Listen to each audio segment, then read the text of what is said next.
السلام عليكم متتبعينا، كيف نتوما؟ لاباس عليكم؟ مزيانين؟ كلشي بخير وعلى خير؟ نتمنى يكون كلشي مزيان وعلى خير ان شاء الله. اليوم نقدم لكم اللحم بالبرقوق. كنحتاجو باش تحضروا اللحم بالبرقوق، كنحتاجو اللحم، قزبر والمعدنوس، وايضا جوج بصلات محكوكين، قليل من زيت الزيتون وزيت المائده. كنحتاجو ايضا سكنجبير، ملعقه قرفه، خرقوم، الابزار، الملح حسب الذوق. وكنحتاجو ربع من البرقوق. هذه هي المكونات. ودابا غنضيفو المكونات ديالنا. بسم الله. نضيفو اللحم،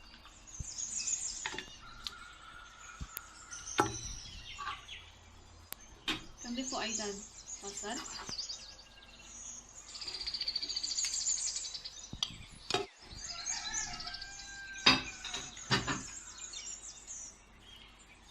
بيض المعدنوس، كذلك معدنوس القزبر،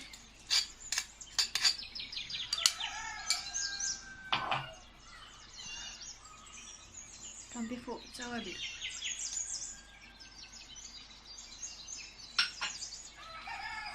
كنضيفو الزيت اللي مخلطه مائده وزيت الزيتون،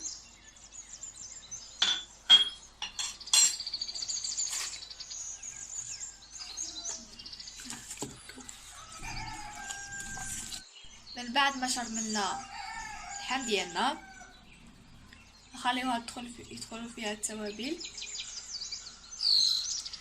سنعملوها على البوطه. ها هي اللحم فوق النار، وغنضيفوا له واحد شويه د الماء باش ما تسحرقش.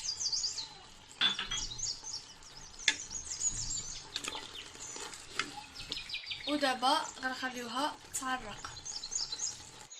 من بعد ما تقلت اللحم ديالنا مزيان ودخلت فيها اللقامه ديالها، ضفنا شويه د الماء سخون. ودابا غنشدو الطنجره. من بعد ما شديت على الطنجره ديالي وكفيت، نمشيو نحضروا البرقوق. ضفنا له شويه د الماء وحتى هو دابا نعدلوه يطيب، ونتلاقاو ان شاء الله.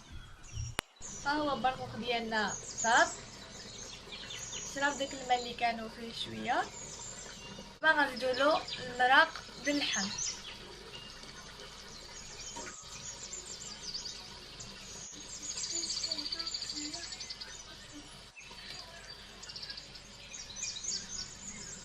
ودابا غنعسلو البرقوق ديالنا.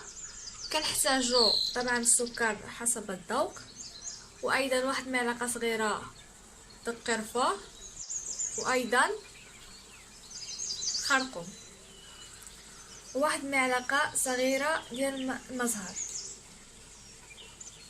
ودابا غنضيفو له المكونات.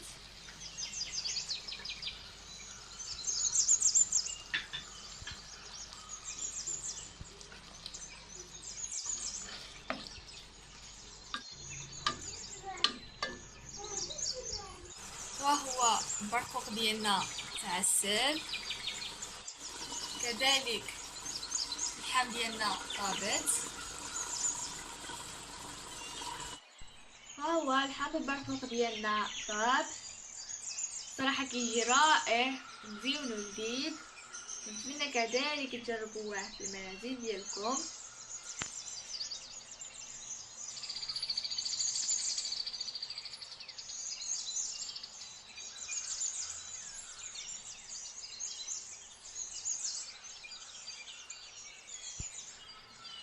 وما تنسونيش باللايكات ديالكم، وكذلك دعموني بالاشتراك في القناه، وضغطوا على الجرس باش يوصلكم كل جديد.